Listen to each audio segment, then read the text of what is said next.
اور وہی اللہ ایسا ہے کہ اس کے سوا کوئی معبود نہیں، دنیا اور آخرت میں اسی کی تعریف ہے اور اسی کا حکم چلتا ہے اور اسی کی طرف تم لوٹائے جاؤ گے۔ کہو بھلا دیکھو تو اگر اللہ تم پر ہمیشہ قیامت کے دن تک رات کی تاریکی کیے رہے تو اللہ کے سوا کون معبود ہے جو تم کو روشنی لا دے؟ تو کیا تم سنتے نہیں؟ کہو کہ بھلا دیکھو تو اگر اللہ تم پر ہمیشہ قیامت تک دن کیے رہے تو اللہ کے سوا کون معبود ہے کہ تم کو رات لا دے جس میں تم آرام کرو؟ تو کیا تم دیکھتے نہیں؟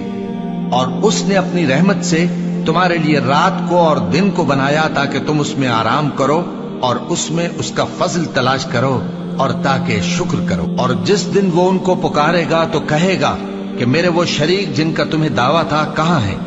اور ہم ہر ایک امت میں سے ایک گواہ نکال لیں گے، پھر کہیں گے کہ اپنی دلیل پیش کرو، تو وہ جان لیں گے کہ سچ بات اللہ کی ہے اور جو کچھ وہ افترا کیا کرتے تھے ان سے جاتا رہے گا۔